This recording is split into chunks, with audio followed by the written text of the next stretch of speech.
ஒரு அருமையான ஒரு காரியத்தை நம்ம பார்க்க போகிறோம். வேதம் வைத்திருக்கிறவங்கெல்லாம் எடுத்துக்கொள்ளுங்க. ஸ்தோத்திரம். யோசுவாவின் புஸ்தகம், யோசுவா எழுதின புஸ்தகம் 5ஆம் அதிகாரம் 13ஆம் வசனத்திலிருந்து 15ஆம் வசனம் முடிய ஒருத்தர் சத்தமாய் வாசிக்கலாம். பின்னும் யோசுவா எரிகோவின் வெளியிலிருந்து தன் கண்களை ஏறெடுத்து பார்க்கும்போது, இதோ ஒருவர், நல்லா கவனிச்சுக்கிடுங்க, ஒருவர் அவன் எதிரே நின்றார். அவர் எந்த நிலையில இருந்தாரா? உருவிய பட்டயத்தோடு இருந்தார். யோசுவா அந்த உருவின பட்டயத்தோடு இருக்கிற இடத்திலே இவர் போய், நீர் எங்களை சேர்ந்தவரோ எங்கள் சத்துருக்களோடு சேர்ந்தவரோ என்று கேட்டார். அதற்கு அந்த உருவிய பட்டயத்தோடு நிற்கிறார்ல, அவர் சொன்ன பதில் அல்ல, நான் கர்த்தருடைய சேனையின் அதிபதியாய் இப்பொழுது வந்தேன் என்றார். அப்பொழுது யோசுவா தரையிலே முகங்குப்புற விழுந்து பணிந்து கொண்டு அவரை நோக்கி, என் ஆண்டவர், உமது அடியனாக எனக்கு நீர் என்ன சொல்ல வந்திருக்கிறீர் என்று கேட்டார். அப்பொழுது கர்த்தருடைய சேனையின் அதிபதி யோசுவாவை நோக்கி, உன் கால்கள் இருக்கிற செருப்பை பாதரட்சிகளை கழட்டி போடு, நீ நிற்கிற இடம் பரிசுத்தமானது என்றார். அல்லேலூயா. கர்த்தருடைய நாமத்துக்கு மகிமை உண்டாவதாக. யோசுவா அப்படியே செய்தார். சரிங்களா? இங்க நம்ம என்ன பார்க்கிறோம்னா, இந்த யோசுவாவை குறித்து உங்களுக்கு தெரியும். இப்ப யோசுவா இருக்கிற சூழ்நிலை, இனி நாமெல்லாம் விசுவாசிகள், ஊழியக்காரர்கள், ஸ்தோத்திரம், ஆவிக்குரியவர்கள் என்று சொல்லுகிறோம்.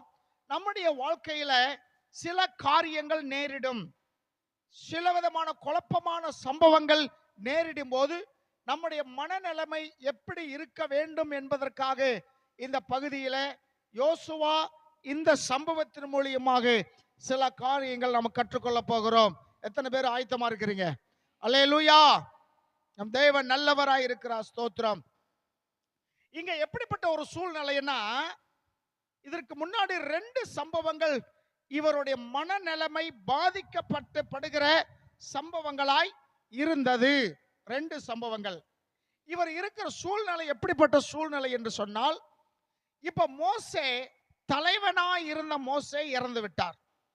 கிட்டத்தட்ட ஒரு 40 வருட காலமாக ஒரு தலைவனாக கொண்டிருந்த இந்த யோசுவா, தலைவன் யாரு? மோசே. சரிங்களா? மோசே இறந்து போன பிறகு இப்ப அந்த பொறுப்பு யார்கிட்ட வருது? யோசுவாவிடத்துல வருகிறது. மோசே சாகிறதுக்கு முன்னாடியே ஒரு தலைவனை ஜனங்களுக்கு அடையாளம் காட்டிவிட்டு சென்று விட்டார். சரிங்களா? இப்ப ஆண்டவரும் ஆமோதித்ததினாலே ஆண்டவர் தெரிந்து கொண்ட தலைவன் மோசேக்கு அடுத்தபடியாக யோசுவா. சரிங்களா? உன்னோடு ஒருத்தன் கூடயே இருக்கிறான், அவர் பேர் என்னது? காலேபு. 2 பேர் இருந்தாலுமே தலைமைத்துவத்தை யாருக்கு தேவன் கொடுத்தார்? யோசுவாவுக்கு கொடுத்தார். ஏன் யோசுவாக்கு கொடுத்தார்? எதற்காக கொடுக்கப்பட்டது? ஏன்னா அந்த ஜனங்களில் வேற யாருமே இல்லையா என்றெல்லாம் நம்ம பார்க்க போறதில்ல. அதெல்லாம் பெரிய சப்ஜெக்ட். வரக்கூடிய நாட்களில் கொஞ்சம் கொஞ்சமா இதை நம்ம பார்ப்போம். இப்ப இந்த யோசுவா என்ன செய்கிறார்? இந்த இஸ்ரவேல் ஜனங்களை வழிநடத்த வேண்டிய பொறுப்புல இருக்கிறத நம்ம பார்க்கிறோம். இஸ்ரவேல் ஜனங்கள் சாதாரணமானவர்கள் அல்ல, முரட்டாட்டமுள்ள ஜனங்கள். ஆவுனா மோசேவே கல்லு கொண்டு எரிய வேண்டும் என்று திட்டம் தீட்டியவர்கள். விளங்குதுங்களா? இவர் தலைவன் போய்விட்டார், இவர்தான் அதை செயல்படுத்த வேண்டும். ஆண்டவர் முதல் அதிகாரத்தில் சொல்றாரு, யோசுவாவே பலங்கொண்டு திடமனதாயிரு, நான் மோசே விட்டு எப்படிலாம் இருந்தனோ அப்படியே உங்களோட என்ன செய்வேன்? இருப்பேன். இந்த சமஸ்த இஸ்ரவேல் ஜனங்களுக்கு முன்னாடி உன்னை நான் மேன்மைப்படுத்துவேன், உன்னை கனப்படுத்துவேன் என்றெல்லாம் ஆண்டவர் அவருக்கு வாக்கு தத்தங்களை கொடுத்தார். இப்ப இஸ்ரவேல் ஜனங்களை எல்லாத்தையும் கூட்டு கொண்டு வந்து யோர்தான் நதியை தாண்டிட்டாங்க. யோர்தான் நதியை தாண்டியாச்சு. 4ஆம் அதிகாரம் 1ஆம் வசனம் பாருங்க. யோர்தான் நதியை தாண்டிட்டாங்க. யோர்தான் நதியை தாண்டிட்டா என்ன வந்துரும்? கானான் தேசம் வந்துவிடும். அல்லேலூயா. வாசிங்க.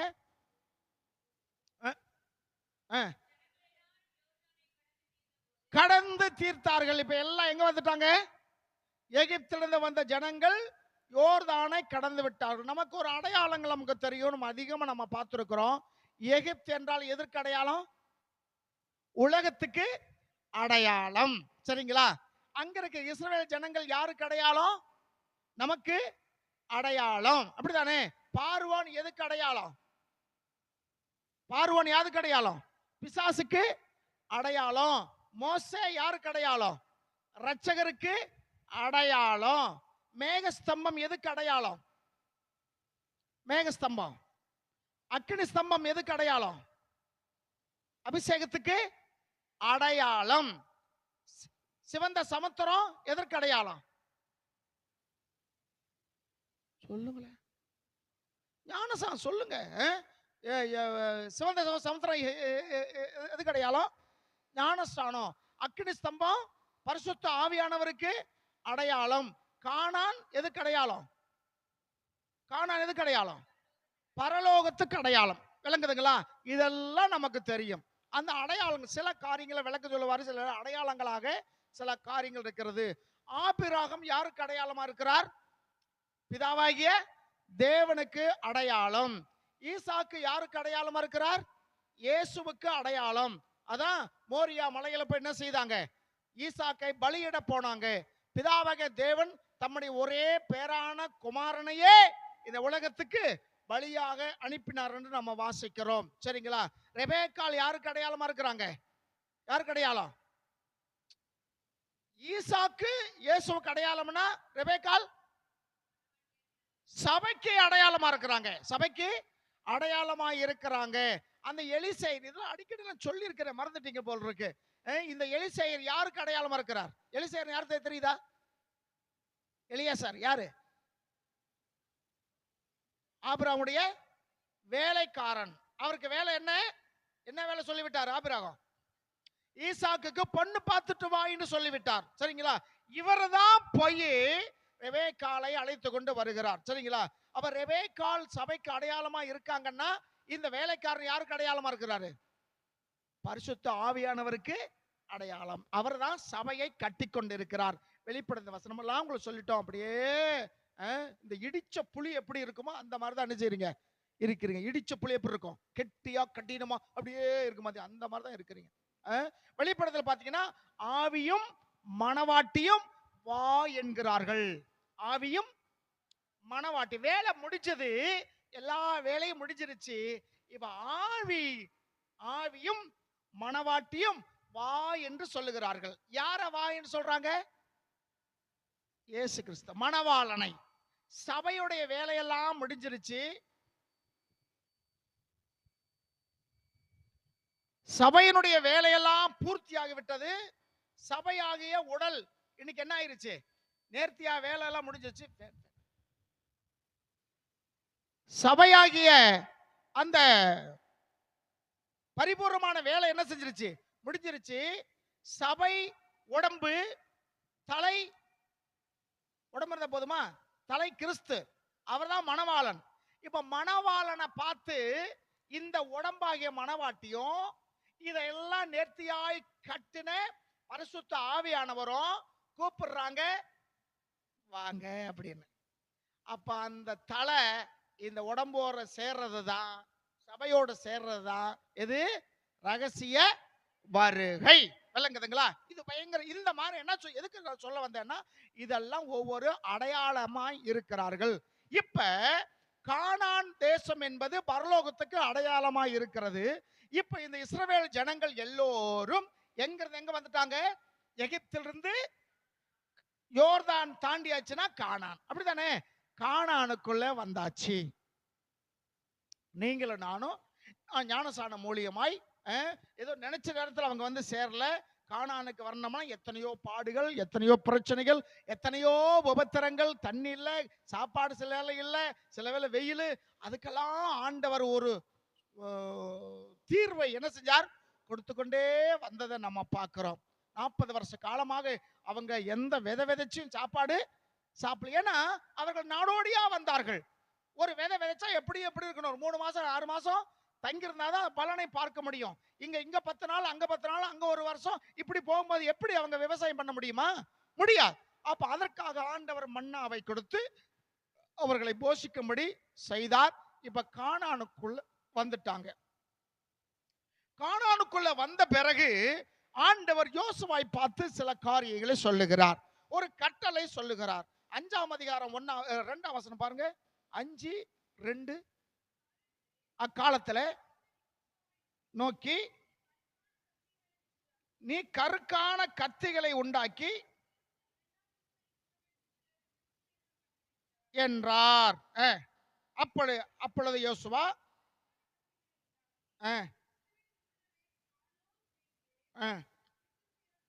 பண்ணினான். சரிங்களா? விருத்த சேதனம் எங்க வந்த பிறகு? கானானுக்குள்ள எல்லாம் வந்த பிறகு ஆண்டவராகிய தேவன் யோசுவாட்ட சொல்லுகிறார், இவர்களுக்கு 2வது முறையாக என்ன செய்? எல்லாத்துக்கும் விருத்த சேதனம் செய். விருத்த சேதனம் என்பது தேவனோடு அவங்களுக்கு பண்ணுகிற ஒரு உடன்படிக்கை. யூதர்கள் இந்த விருத்த சேதனத்தை குறித்து வைராக்கியம் உள்ளவர்களாயிருந்தார்கள். அவர்களுக்கு ஒரு பெரிய மேன்மையாக இஸ்ரவேல் ஜனங்களுக்கு விருத்த சேதனம், ஆண் பிள்ளைகளுக்கு அந்த விருத்த சேதனம் என்ன செய்வார்கள்? பண்ணுவார்கள். சரிங்களா? இதை குறித்து நீங்க பார்க்கணும்னா 1 சாமுவேல் 17ஆம் அதிகாரத்துல அந்த 7ஆம் பள்ளத்தாக்குல கோலியாத்து வந்து இந்த இஸ்ரவேல் ஜனங்களை விரட்டும் போது அங்கே தாவீது அங்க போன உடனே அந்த வார்த்தை கேட்ட உடனே இவர் என்ன சொன்னார்? ராஜா கிட்ட போய், சேனைகள் தேவனாக கர்த்தரை வைவதற்கு இந்த விருத்த சேதனம் இல்லாதவன் எம்மாத்திரம்.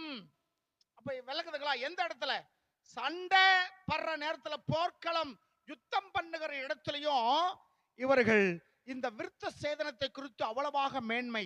விருத்த சேதனம் இல்லாத இவன் போய் ஆண்டவரை குறை சொல்றானா, நான் இவனை பார்த்துக்கிறேன்னு சொல்லி அவன் யுத்தத்துக்கு போனா. அதன் பிறகு நடந்த சம்பவங்கள் உங்களுக்கு தெரியும். ஆண்டவர் பெரிய வெற்றியை தாவீது மூலியமாக கர்த்தர் கொடுத்தார். அது மாத்திரமல்ல, புதிய ஏற்பாட்டில் அப்போஸ்தலனாகிய பவுல் அவர் சொல்றாரு, அவருடைய காரியங்கள் லாபமாக இருந்த அனைத்தையும் நஷ்டம் என்று கருதினேன். அந்த பகுதியில் அந்த வார்த்தையெல்லாம் வருது. ரொம்ப அருமையான ஒரு சத்தியம். அங்கே அவர் சொல்லும் போது, நான் வந்து கமலேல் பாதத்தில் பட்டம் படிச்சவன் அப்படியெல்லாம் சொல்லிக்கிட்டே வர்றாரு. 8வது நாளில் விருத்த சேதனம் பண்ணினவன் நான் பென்னிமீன் கோத்திரத்தான். அப்படித்தானே?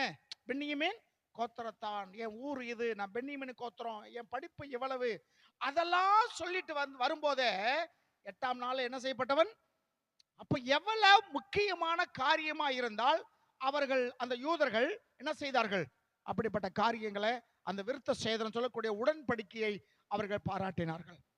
இப்ப கானானுக்குள்ள இந்த ஜனங்கள் எல்லாம் வந்துட்டாங்க. வந்த பிறகு ஆண்டவர் சொல்றாரு, இவங்க எல்லாத்துக்கும் என்ன பண்ணு?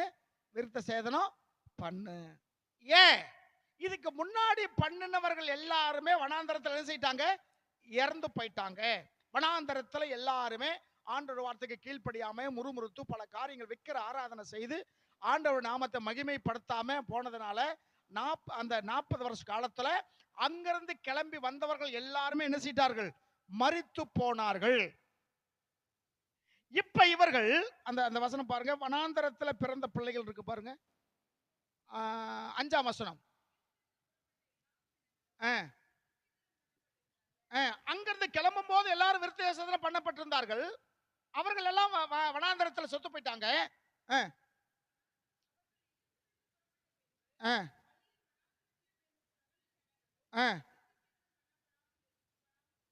இருந்தார்கள். சரிங்களா?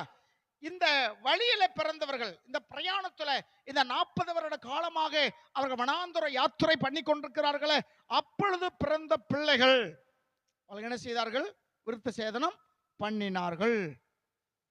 புருஷர்கள் மட்டும் எத்தனை பேர் நமக்கு போட்டோம் கணக்கு வச்சோம்? ஆண்கள் மட்டும் எவ்வளவு? ஒரு ரேஷன் கார்டுல ரேஷன் கார்டு கணக்கு தான். ஆண்கள் மட்டும் அங்கிருந்து வந்தவங்க, கிளம்பி வந்தவங்க 6,00,000 பேர். எத்தனை லட்சம்?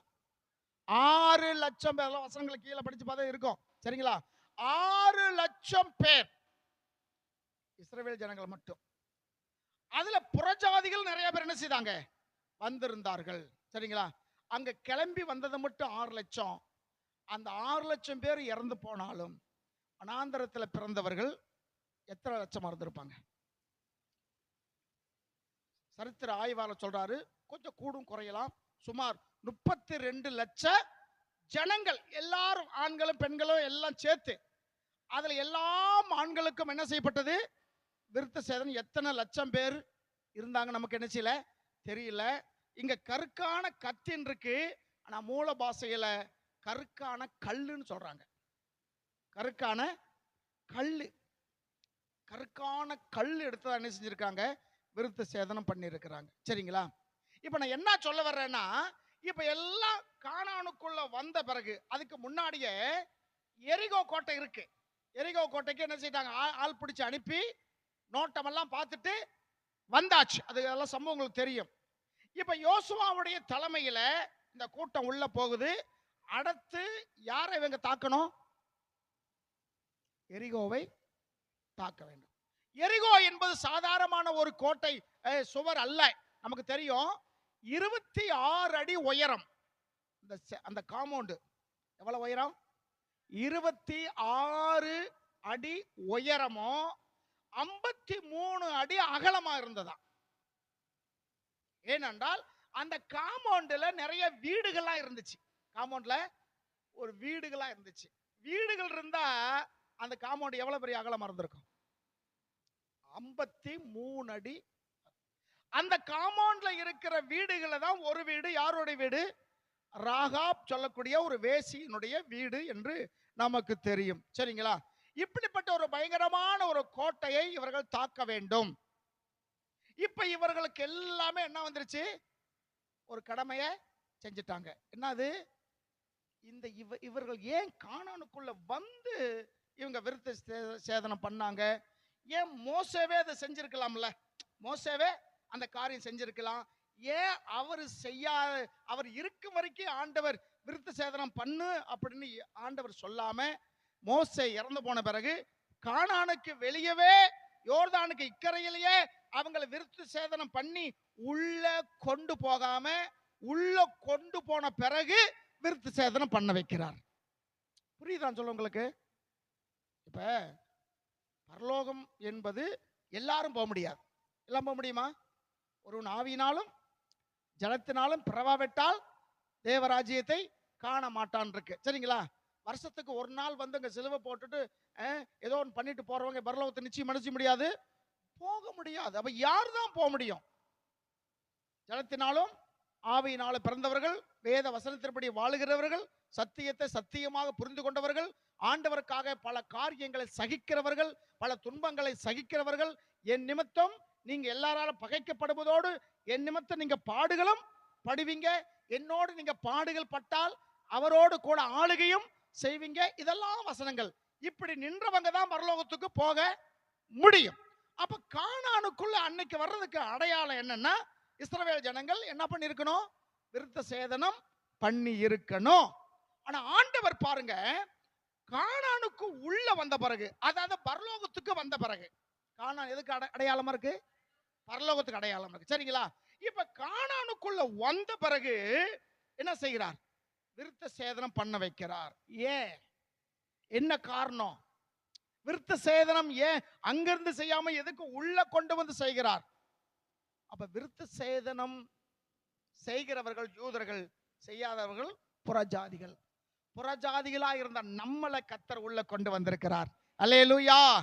ஒரு முறை பேதுரு மூத்த ஊழியக்காரா இருந்தாலும், மூத்த அப்போஸ்தலனா இருந்தாலும், இயேசுவோடு அவன் 3 வருஷ காலமாக ஊழியம் செய்கிறவனாய் இருந்தாலும், ஆண்டவர் அவனுக்கு தரிசனமாக சில காரியங்கள் சொல்லியிருந்தாலும், அவனுக்குள்ள இந்த விருத்த சேதனத்தை குறித்து ஒரு மேன்மை இருந்து கொண்டே இருந்தது.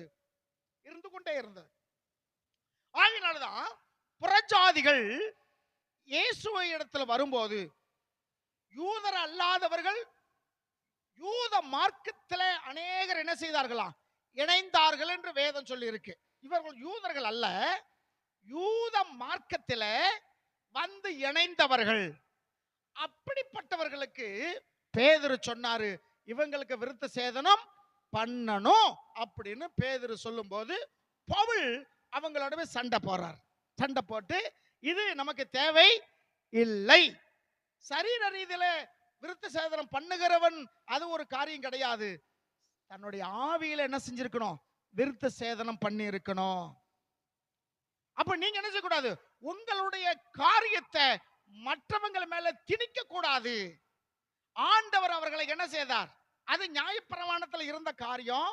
நியாயப்பிரமாணத்தை எல்லாம் இயேசு சிலுவையில சுமந்து தீர்த்து நியாயப்பிரமாணத்தை முறியடித்தார். நியாயப்பிரமாணம் என்ற சாபத்தை முறியடித்தபடினால நீங்கள் யூதர்கள் செய்ய வேண்டிய காரியத்தை நீங்க அவங்க மேல என்ன செய்யக்கூடாது, செலுத்தக்கூடாது என்று சொல்லி ரெண்டு பேருக்கும் பயங்கர வாக்குவாதமே வந்துருச்சு. யாருக்கு, சீனியருக்கு ஜூனியருக்கு வாக்குவாதம்.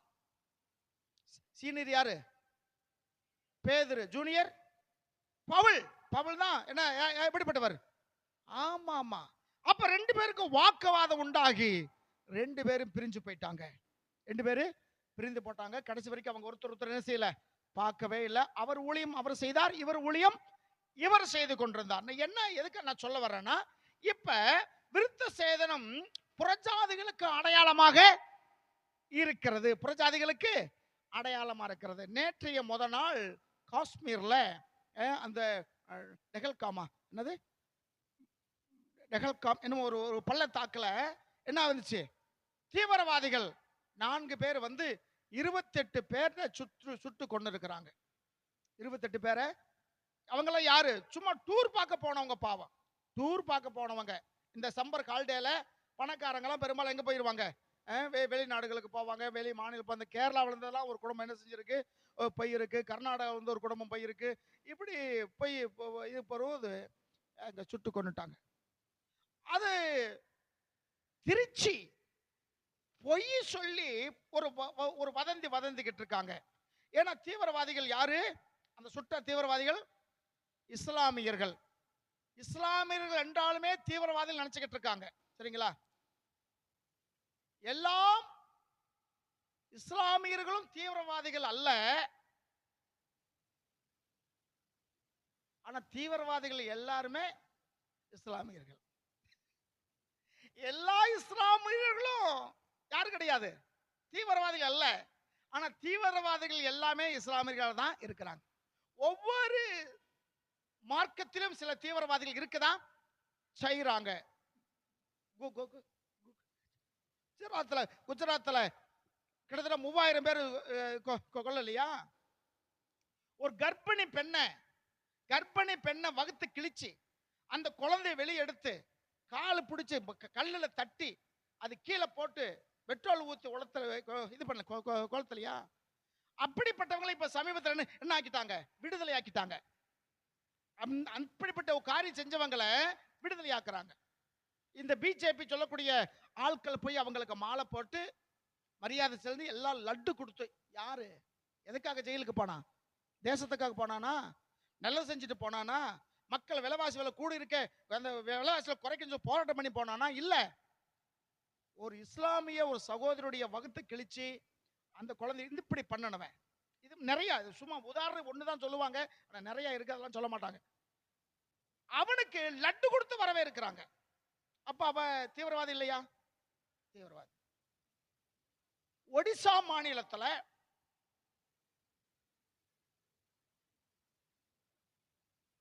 வெளிநாட்டிலிருந்து வந்த ஒரு ஆர்ச் ஃபாதர், அவரும் அவருடைய 3 பிள்ளைகளும் மனைவி அங்க இருக்கிற குஷ்டரோகிகளுக்கு ஒரு மருத்துவமனை கட்டி அவர்களை பராமரித்துக் கொண்டிருந்தார். எங்கெல்லாம் குஷ்டம் இருக்காங்களோ எல்லாம் தூக்கிட்டு வந்து அங்க போட்டு அந்த குட்டமெல்லாம் கழுவி அந்த புண்ணெல்லாம் கழுவி மருந்து வச்சு ஒரு காரியம் பார்த்துக்கிட்டு இருந்தார். அங்க இருக்கிற தீவிரவாதிகள், மத தீவிரவாதிகள், ஒரு திருவிழான்னு சொல்லி ஒரு இடத்துல, அது வந்து மலைப்பகுதியான பகுதி, அது வந்து இந்த ஆதிவாசிகள் உடைய திருவிழா. அங்க போய் போகும்போது எல்லாம் ஃபேமிலியோ போக வேண்டியதுதான். இந்த ஃபாதருடைய மனைவிக்கு முடியாம போச்சு. அதற்கு மூத்த மக புள்ள பெரிய புள்ள, பசங்க 2 பேர். அம்மாவுக்கு காவலா மகளை வச்சுட்டு இந்த 2 பசங்களையும் கூட்டு வந்துட்டார். திருவிழா முடிஞ்சது. அவங்க ஜீப், அவங்க கொண்டு வந்த ஒரு ஜீப் ஒன்று வேன், அதுல எல்லாம் படுத்து இருந்திருக்காங்க. இந்த மதர் தீவிரவாதிகள் வந்து நினைச்சிட்டாங்க, ஜீப்பை தீ வச்சு எரிச்சிட்டாங்க. சூடு தாங்க முடியாம இந்த பிள்ளைகள் வெளியே வந்திருக்கிறாங்க. இந்த ஊட்டியில அடிச்சுக்கிட்டு இருக்காங்க. லீவுக்குன்னு அங்க போனது, இந்த லீவுக்கு போறாங்களே அந்த மாதிரி போனதுங்க. அதுல ஒரு பையன் வெளியே வர்றானாமா, சூடு தாங்க முடியாம அடிச்சு தூக்கி உள்ள போட்டிருக்காங்க. இவங்களுக்கு பேர் என்னது? தீவிரவாதி. சரிங்களா? அவர் என்ன தப்பு செஞ்சாரு? அவரு குஷ்டரோகிகளுக்கு மருந்து கட்டிக்கிட்டு இருந்தார். எவ்வளவு பேர் கொடுமை! அன்னைக்கு குடும்பமே சாக வேண்டியது. இந்த 2 பேர் மட்டும் என்ன செய்தாங்க? தப்பிச்சாங்க. அவங்க மறுபடியும் ஊழியம் ரொம்ப வருஷம் செஞ்சு அதுக்கப்புறம் தான் அவங்க ஊருக்கு போயிட்டாங்க. நான் என்ன சொல்ல வர்றேன்னா, இப்ப காஷ்மீர் பள்ளத்தாக்குல ஒரு நடந்துச்சுல, அந்த சுட்ட 4 பேர் வந்து இஸ்லாமியர்கள், தீவிரவாதிகள். இவங்க என்ன பொய் சொல்றாங்கன்னா, அவங்க ஒவ்வொருத்தனையா கூப்பிட்டு அவங்க ட்ரெஸ் அவுத்து சுண்ணத்து பண்ணிருக்கானா இல்லையா சொல்லி பார்த்து பார்த்து சுட்டாங்களாமா. சுண்ணத்து பண்ணுனா அவன் ஒரு முஸ்லீம், அவனை சுட மாட்டாங்களாமா. சுண்ணத்து பண்ணாதவங்க என்ன செய்வாங்களா? சுட்டு கொள்ளுவாங்களா. எவ்வளவு பெரிய பொய் பாருங்க. அது மார்க்கு கல்யாணம் சொல்லுவாங்க. அவங்க என்ன சொல்லுவாங்க? மார்க்கு கல்யாணம் சொல்லுவாங்க. நான் சின்ன பையன் இருக்கும் போது எங்க ஊர்ல தேவர்களுக்கும் அந்த காரியம் படுவாங்க. அதுக்கு பேரு கவரெடுப்பு கல்யாணம் சொல்லுவாங்க. இப்ப அது இருக்குன்னு தெரியல, ஏன்னா அந்த ஒரு இது இல்லாம போச்சு. கவரெடுப்பு கல்யாணம் சொல்லுவாங்க. நான் ஏன் இதெல்லாம் சொல்றேன்னா, விருத்த சேதனம் என்பது அவங்களுக்கு ஒரு முக்கியமான காரியம். கிறிஸ்துவாகிய நமக்கு இல்லை. இன்னைக்கும் இஸ்லாமியர்கள் என்ன செய்யறாங்க? அந்த சுன்னத்து பண்ணிக்கிட்டு இருக்கிறாங்க. சரிங்களா? நீங்க வந்து கோயம்புத்தூர் போகும்போது பாலம், ஆத்து பாலம் இருக்கும். நம்ம உக்கடம் ரோடு இங்கிட்டு பிரியும். பாலக்காடு ரோட்ல ஒரு 100 அடி, ஒரு 100 மீட்டர் போனீங்கன்னா லெஃப்ட் சைடு பாத்தீங்கன்னா சுன்னத்து ஜமாத்துன்னு ஒன்று இருக்கும். சுன்னத்து ஜமாத் எல்லா இடத்துல அது இருக்காது, அது குறிப்பிட்ட இடத்துல தான் இருக்கும். அங்க போய் தான் அந்த குறிப்பிட்ட வயசுல என்ன செய்வாங்க? சுன்னத்து பண்ணி கொள்வார்கள். அதுதான் இங்க என்ன சொல்லியிருக்கு? இங்க என்ன சொல்லி பார்த்தோம்? விருத்த சேதனம். சரிங்களா? அவங்க சுன்னத்துன்னு அப்படி சொல்றாங்க. நான் என்ன சொல்ல வரேன்னா, இப்ப இந்த சுன்னத்து இந்த இது கானானுக்குள்ள செய்யும் போது புறஜாதிகளுக்கு ஒரு சாட்சியா. அங்க ஏற்கனவே எத்தனை ஜனங்கள் இருக்காங்க? கானானியர், எபோசியர், எமோரியர், கேனியர், இப்படி கிட்டத்தட்ட 7 விதமான ஜாதிகள் அங்க இருக்கிறாங்க. இவர்கள் இந்த காரியங்கள் செய்யும் போது மற்றவங்களுக்கு ஒரு சாட்சி, ஒரு அடையாளமாக விருத்த சேதனம் பண்ணினாங்க. இன்னைக்கு இருக்க உண்மையான விருத்த சேதனம் என்றால் தேவனோடு நம்ம பண்ணுகிற உடன்படிக்கை. அல்லேலூயா, அல்லேலூயா. கர்த்தர் நாமத்துக்கு. அதனால நாம என்ன செய்யறது? அதை செய்யறது இல்ல. இஸ்லாமியர்கள் இதுவரைக்கும் அந்த காரியத்தை செய்து கொண்டிருக்கிறார்கள். இப்ப இவர்கள் என்ன ஆயிடுச்சு? எல்லா ஆண் பிள்ளைகளுக்கும் விருத்த சேதனம் பண்ணியாச்சு. பண்ணியாச்சுன்னா 15 நாள், 1 மாசம் வரைக்கும் அவங்க எப்படி இருக்கணும்? ரெஸ்ட் எடுக்கணும். ஏன்னா வேதனை அவங்களுக்கு அதிகமா இருக்குன்னு சொல்லியிருக்கு.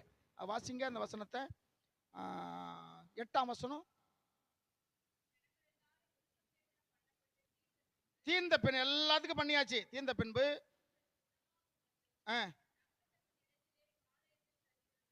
அவங்க வீட்டுல போய் ரெஸ்ட் எடுக்கிறாங்க. அவர்கள் குணமாக மட்டும். அப்படின்னா எவ்வளவு சீக்கிரம் குணமாக நமக்கு தெரியல. 1 வாரமா இருக்கலாம், 10 நாளா இருக்கலாம், 1 மாசமாய் இருக்கலாம். இப்ப எல்லா ஆண் பிள்ளைகளுக்கும் விருத்த சேதனம் பண்ணியாச்சு. ஒருவேளை கணவனா இருக்கலாம், இவங்களுக்கு பெண்களுக்கு கணவனா இருக்கலாம், பிள்ளைகளா இருக்கலாம், பேர பிள்ளைகளா இருக்கலாம், அண்ணன் தம்பியா இருக்கலாம், அப்பாவா இருக்கலாம். விளங்குதா? 40 வருஷத்துல பிறந்தவர்கள் சொல்லிக்கிட்டு இருக்கிறேன். அப்ப வீடு தவறாம என்ன நடந்திருக்கும்? நடந்திருக்கும். அப்ப அவங்களுக்கு உதவியா யார் இருக்கணும்? பெண்கள் தான் இருக்கணும். இப்ப எதிர்க்க யார் இருக்கிறாங்க? ஒரு எதிரி கோட்டை என்ன செய்யுது? இருக்குது. இவருக்கு டென்ஷன் தாங்க முடியல. இந்த நேரத்துல திடீர்னு, ஏன்னா இவங்களை குறித்து அவங்களுக்கு நல்லாவே தெரியும். அதான் ராகாப்ப பேசி சொல்லுவா, உங்களை குறித்து எங்கள் ஜனங்கள் திகிலடைந்திருக்கிறார்கள், கரைந்து போயிருக்கிறார்கள், அப்படித்தானே, பயப்படுகிறார்கள், அப்படி எல்லாம் சொல்லி சொல்றாங்க. அந்த கோட்டையுடைய எல்லா கதவுகளும் மூடிட்டாங்க, பயங்கரமான கதவுகள். அது 7:1 பார்த்தீங்கன்னா தெரியும். எரிகோ இஸ்ரவேல் புத்திரருக்கு முன்பாக அடைக்கப்பட்டு இருந்ததுன்னு பார்க்கிறோம். சரிங்களா? அப்ப என்ன சொல்ல வரேன்னா, இப்ப ஆண்கள் எல்லாம் உள்ள விருத்தசனம் பண்ணியாச்சு, 2 பேர் தவிர. யார் யாரு? யோசுவாவும் காலேபும். வீதே பார்த்தா வெறிச்சோடி கிடக்கு. இது ஒரு பெரிய பிரச்சனையா இல்லையா? இவர் போஸ்டிக்கு வந்த உடனே ஒரு பிரச்சனை பாருங்க. இது மோசே இருக்கும்போது செஞ்சிருந்தாங்கன்னா என்ன, இவருக்கு அவள் அந்த அளவுல பாரம் இருக்காது. இப்ப எதிரிகள் பக்கத்துல சமபூமி, அந்த வசனத்தை காட்டுறேன், சமபூமியில இருந்தான்னு பாக்குறோம். சரிங்களா? எதிரிகள் பக்கத்துல இருக்கிறாங்க. இப்ப ஆண்களுக்கெல்லாம் என்ன பண்ணியாச்சு? ஏன்னா இவங்க தான் சண்டைக்கு போகணும், இவங்க தான் சண்டைக்கு போகணும், எல்லாத்துக்கும் விருத்தசனம் பண்ணி வீட்டில் படுக்க வச்சாச்சு. தாய்மார்களும் அவங்களுக்கு என்ன செஞ்சுட்டு இருக்காங்க? பாதுகாத்து பணிவிடை செய்து கொண்டிருக்காங்க, மருந்து கட்டிக்கிட்டு இருக்காங்க. இப்ப யோசுவாவுடைய மனநலம் எப்படி இருக்கும்? பேசுறது கூட ஆள் இல்லை. இன்னைக்கு நம்முடைய வாழ்க்கையில சிலவில் அப்படி இருக்கலாம். உங்களோடு தோளோடு தோள் நிற்கிறவங்க கூட உங்களை விட்டு ஒதுங்கி இருக்கலாம். நீங்க துன்பப்படுகிற வேற வேலையில உங்களை ஆறுதல் சொல்லுகிறவங்க, ஆலோசனை சொல்றவங்க கூட சில வேலை என்ன செய்யலாம், ஒதுங்கி இருக்கலாம். இப்ப யோசுவாவுடைய மனநிலைமை எப்படி இருக்கு பாருங்க. இது மட்டுமல்ல, இன்னொரு பிரச்சனை வந்துருச்சு யோசுவாவுக்கு. சரிங்களா? நீங்க முன்னாடி வச்சு 2-3 வசனம் வச்சீங்களே, அது ஏன் அப்படி இருந்தான்னு சொல்றது, ஒரு மன குழப்பத்தோடு இருந்தான் என்பதற்காக இதை நான் காட்டிக்கிட்டு இருக்கிறேன். சரிங்களா? இப்ப இந்த பிரச்சனை மட்டுமல்ல, இந்த டயத்துல பார்த்து யாராச்சும் யுத்தத்துக்கு வந்தா எல்லாம் போட்டு தள்ளிடுவானுங்க. ஏன்னா இவங்களால என்ன செய்ய முடியாது, எந்திரிக்க கூட முடியாது. இந்த நேரத்துல அந்த எரிகோ கோட்டையில் இருந்தோ இல்ல மற்ற ராஜாக்களும் இவங்களோட யுத்தத்துக்கு வந்திருந்தா என்ன செஞ்சிருக்க முடியும்? எல்லாத்தையும் அவங்க வீட்டுக்குள்ளேயே போய் போட்டுட்டு போயிருவாங்க. எப்படிப்பட்ட ஒரு மன குழப்பம். இப்ப இன்னொரு பிரச்சனை யோசுவாவுக்கு வருத பார்க்கிறோம். வாசிங்க 10ஆம் வசனத்துல இருந்து.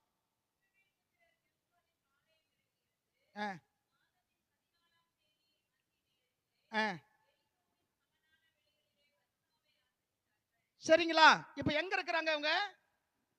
எரிகோவுக்கு பக்கத்துல தான் இருக்காங்க.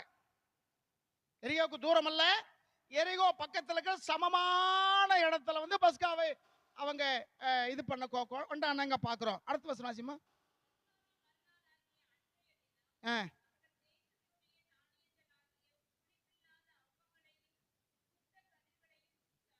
இந்த கானானுக்குள்ள வந்த பிறகு அங்க கிடைக்கிற தானியத்தை, கதிர்களை என்ன செய்தார்கள்? தானியத்தை சாப்பிட்ட உடனே என்ன நடந்துச்சு தெரியுமா? அது கீழே வசனம். அந்த ஊருக்குள்ள போய் அந்த தானியத்தை அவங்க சாப்பிட்ட மறுநாளே மண்ணா விழுகிறத நின்னு போச்சு. இப்ப என்ன பிரச்சனை வந்துருச்சு? சாப்பாட்டு பிரச்சனையும் வந்துருச்சு. ஏற்கனவே வேதனையில் இருக்காங்க. அம்மாமார்கள் போய் எங்கேயாச்சும் பொருள் வாங்கிட்டு வரணும்னா அவங்க இவங்களுக்கு பாதுகாத்துக்கிட்டு இருக்கிறாங்க. ரெண்டாவது இவங்களுக்கு சாப்பாடு இல்லாம போயிடுச்சு. இப்ப கானானுக்குள்ள வந்த உடனே பாருங்க, அது வரைக்கும் மண்ணா, இது வரைக்கும் அவங்க 40 வருஷ காலம் என்ன செஞ்சதில்ல, கடையில வாங்கவும் இல்லை, விவசாயம் பண்ணவும் இல்லை, ஒன்றும் பண்ணவும் இல்லை. அருமையான ஆகாரத்தை தேனிட்ட பணியாரம் போல இருந்துச்சு, அவ்வளவு பெரிய சுவை. சரிங்களா? அது தூதர்கள் உண்ணும் உணவு வேற போட்டிருக்கு. இப்படிப்பட்ட சாப்பாடு தான் இது வரைக்கும் சாப்பிட்டுக்கிட்டு வந்தாங்க. பார்த்துக்கிடுங்க. இப்ப என்னாச்சு? அதுவும் நின்று போச்சு. அந்த சாப்பாடு அப்படியே நின்றுச்சு. இப்ப அந்த 32 லட்சம் ஜனங்களுடைய சாப்பாட்டுக்கு எங்க போவாங்க? ஒருத்தர் 2 பேரா? ஒருத்தர் 2 பேரா? எத்தனை பேரு? 40 வருஷம் 32 லட்சம். இவங்க இல்லாம புறஜாதிகளும் கொலை பண்ணிருக்காங்க, வந்திருக்கிறாங்க. அருமைக்குரியவர்களே, இப்ப யோசுவா தான் தலைவன். அவங்களுக்கு பிரச்சனை வந்தா யார்கிட்ட தான் வரணும்? அவங்க வரணும், அவன் தானே வரணும்.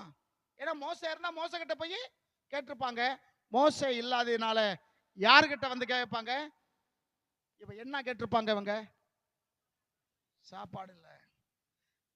அந்த மன்னாவை சாப்பிட்டே புளிச்சு போச்சுன்னு சொன்னவங்க, மன்னா சாப்பிட்ட இது எங்களுக்கு சலிப்பா இருக்கிறது. இதுல பிரசங்கில ஒரு வார்த்தை இருக்கு, திருப்தி அடைஞ்சவன் தேன் கூட்டையும் மிதிப்பானா.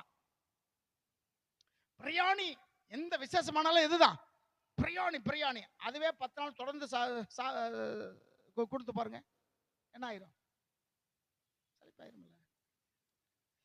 இவங்க தேவன் கொடுக்கிற அந்த மன்னாவை கூட சலிச்சு போச்சுன்னு சொன்னவங்க இப்ப யோசுவா சும்மா விட்டுருப்பாங்களா? சாப்பாட்டு பிரச்சனை வேற. இப்ப அந்த மனுஷனுடைய மனநலம் எப்படி இருக்கு? இப்ப நீங்களா இருந்தீங்கன்னா என்ன நினைப்பீங்க? என்ன செய்வீங்க?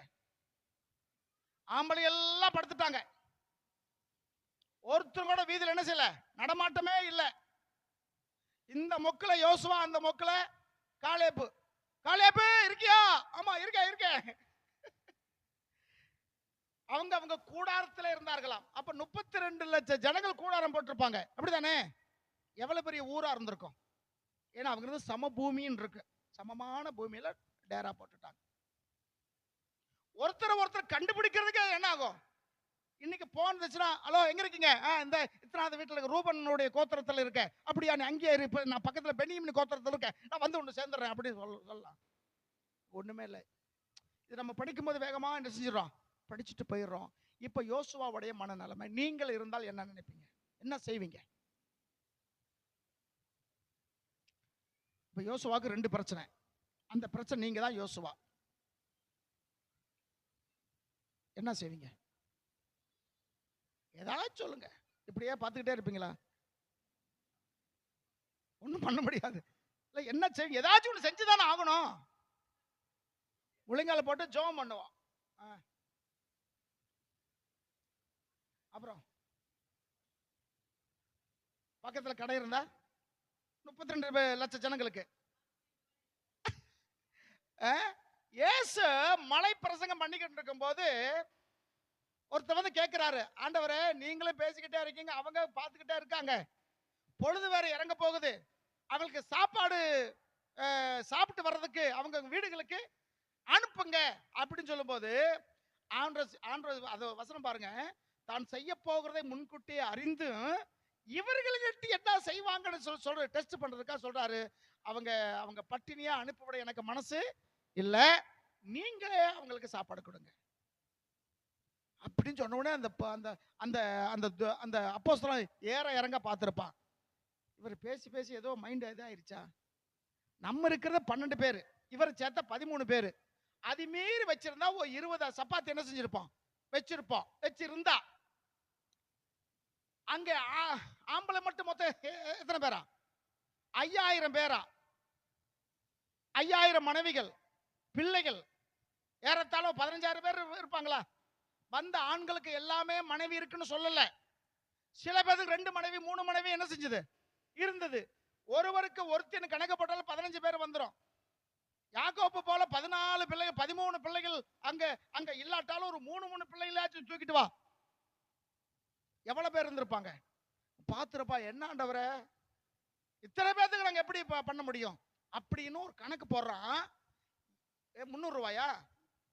300 ரூபாய்க்கு 200 நினைக்கிறேன். 300ஆ? சரி, 200 300 சொல்றது வந்து மகதன மரியாள் ஊத்துன தைலம், அது 300 ரூபாய்க்கு வித்து தரித்திரருக்கு கொடுக்கலாம்னு சொல்லி இந்த இருக்கான யூதாஸ் காரியத்தை சொன்னது. இங்க அந்திரேய சொல்றாரு, 200 ரூபாய்க்கு வாங்கினாலுமே இவங்களுக்கு என்ன செய்யாது, பத்தாது. அப்படியே 200 ரூபாய்க்கு விரட்டிக்கிட்டு போனாலுமே ஒரே கடையில் இருக்குமா? எருசலேம் சொல்றது பெரிய சென்னை பட்டணமா, இல்ல பெரிய நகரம் கோயம்புத்தூர் மாதிரி ஒரு கடையிலன்னா இன்னொரு கடையில வாங்குறதுக்கு கேட்டரிங் சென்டர் இருக்கா? இத்தனை பேருக்கு சாப்பாடு செய்யா, ஒரு இலைக்கு 100 ரூபாய் கொடுக்குறேன் அப்படி சொல்றதுக்கு அந்த வசதி அங்க இல்ல. நமக்கு எருசலேம் நகரம் கொஞ்சம் தெரியும், 3 கிலோமீட்டர் தான் அதோட பரப்பளவு, மொத்தமே 3 கிலோமீட்டர். எப்படி 200 ரூபாய் எப்படி தட்டு வசூல் பண்ணி போய் வாங்கினாலும் எவ்வளவு பெரிய பிரச்சனை.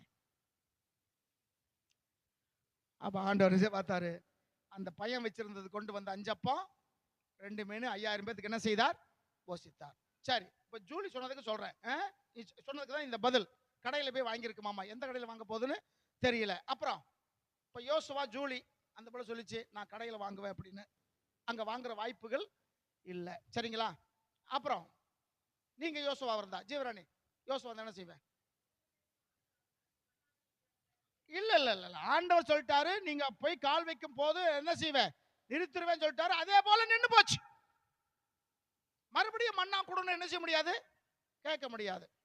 மேரி சொல்லிட்டா ஜோம் பண்ணுவான்னு. அடுத்து ஏதாவது சொல்லுங்க. அட சீக்கிரம் சொல்லுங்க, முடிக்க போறேன். தெரியலையே.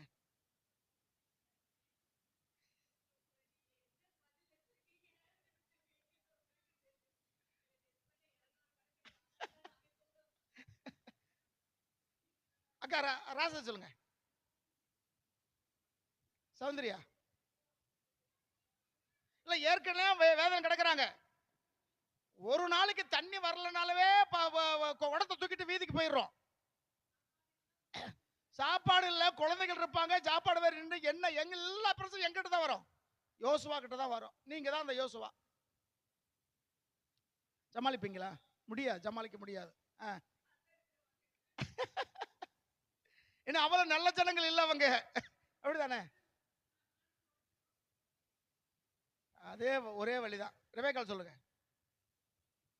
அப்படியே பார்த்துக்கிட்டு இருப்பீங்க. சரசு, மோசே, சால்னி, சால்னி இல்லையா, ராஜே, சாப்பாடுல எப்படி சிரிக்க முடியும்? சாப்பாடே இல்லையே.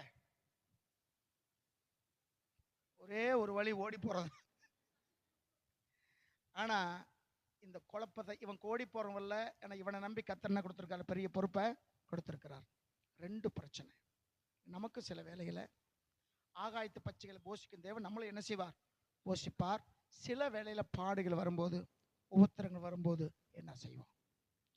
இப்ப யோசுவாவுக்கு எப்படி, யோசுவோட மனநிலைமை எப்படி இருக்கும்? சில பேர் ஏதாச்சும் யோசிக்கணும்னு அங்கிட்டு இங்கிட்டு நடந்துகிட்டே இருப்பாங்க, அப்படிதானே? சரி, என்ன செய்ய புரியல, இப்படியே நடந்துகிட்டு அங்க நடந்துகிட்டு இருப்பாங்க. யோசுவா ஒரு வேலை செஞ்சிருக்கலாம், நடந்திருக்கலாம். இந்த வீதியில அந்த முக்குக்கு போவான், அந்த வீதியில இருந்து அடுத்த வீதிக்கு வருவான், இந்த வீதியில அடுக்கு போவான். இப்படி சுத்துறதுக்கே எவ்வளவு நேரம் ஆச்சுன்னு சரி, இப்படியே நடந்துட்டே எங்க போயிட்டு தெரியுங்களா? இப்ப வாசிங்க, நீங்க முத வாசிச்சு வசனம்.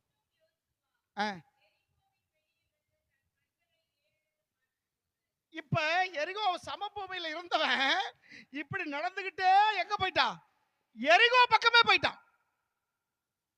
எரிகோ யாரு? எதிரிகள். விளங்குதுங்களா? சில பேர் பார்த்து போன் வரும். முன்னாடியெல்லாம் போன் வந்துச்சுன்னா வெளியே எங்க இருந்தாலும் ஓடி வீட்டுக்குள்ள வருவாங்க. அது வந்து இந்த போன், சரிங்களா, லேண்ட்லைன், ஓடி வருவாங்க. இப்ப போன் வந்துச்சு தூக்கிட்டு வெளியே போயிடுறாங்க எல்லாருமே. ஒருத்தர் ஒரு சிலர் தான் உள்ள உட்காந்து பேசுறது. ஆவுன்னு எங்க போயிருது, வீட்டு விட்டு வெளியே போயிரு. வெளியே வந்து நின்று பேசுறாங்களா, நடந்துகிட்டே பேசி வருது. இப்படியே அலோ அலோ அலோன்னு 3 கிலோமீட்டர் போயிட்டாராம். அங்க இருந்து ஆட்டோ பிடிச்சி வீட்டுக்கு வந்திருக்கிறார். குழப்பத்துல இவர் இந்த குழப்பத்திலேயே எங்க போயிட்டாரு, எரிகோவுக்கே போயிட்டார். அந்த நேரத்தில் அந்த மதில்ல யாராச்சும் இவனை பார்த்திருந்தா என்ன செய்யிருப்பாங்க, அங்கிருந்து ஈட்டி எடுத்து கொண்டிருப்பாங்க. ஆமா இல்லையா? ராஜாக்களுடைய கோட்டை சுத்தி யார் இருப்பாங்க, போர் வீரர்கள் இருப்பாங்க. பக்கத்துல போயிருந்த ஆளை பார்த்தோம், நம்ம ஆள் இல்லைன்னு அவங்களுக்கு தெரிஞ்சிடும். தெரியுமா தெரியாதா? இவங்க உடை வேற, அவங்க உடை வேற, அவங்களுடைய நிறம் வேற, இவங்களுடைய நிறம் வேற. ஒரு பெரிய கூட்டம் வந்திருக்கு தெரியும், எல்லாம் கதவு பூட்டிக்கிட்டு இருக்கிறாங்க. ஆனாலும் மேலே இறந்திருப்பாங்க, போர் வீரர்கள் நிச்சயமா இருந்திருப்பாங்க. ஆகா, அந்த கூட்டத்தில் ஒருத்தர் வந்துட்டான்னு சொல்லி ஈட்டு எடுத்து குத்தி கொண்டிருக்கலாம், இல்ல அம்பு இருக்குல்ல, அம்பு போட்டு கொண்டு இருக்கலாம். யோசுவாவுக்கு தெரிஞ்சிருந்தா பக்கத்துல போயிருந்திருப்பாரா? ஏன்னா இவனும் ஒரு வீரன் தான், சரிங்களா? இவனை குறிச்சு சத்தியம் சொல்லுது, இவன் குறிச்சு சரித்திரம் சொல்லுது, எகிப்தில் இருக்கும் போதே இவர் ஒரு ராணுவ சேனாதிபதி. இவர் யாரு? ராணுவ சேனாதிபதி. ஆண்டவர் எப்படி தேர்ந்தெடுக்கிறார் பாருங்க ஆட்களை. சரி, இருக்கட்டும். நான் என்ன சொல்ல வரேன்னா, அங்க பக்கம் போனா அங்க எதிரி இருக்கா, நம்ம அம்பெடுத்து குத்திடுவான், வில்லு போட்டு குத்துருவான். இவருக்கு என்ன செய்யல தெரியல, ஒரு குழப்பத்திலேயே போயிட்டான். அங்க போய் தலை நிமிர்ந்து பார்த்தா ஒருத்தர் நிக்கிறார். நின்ன ஒண்ணு அரண்டு போய் அவங்ககிட்ட கேட்கிறார், நீர்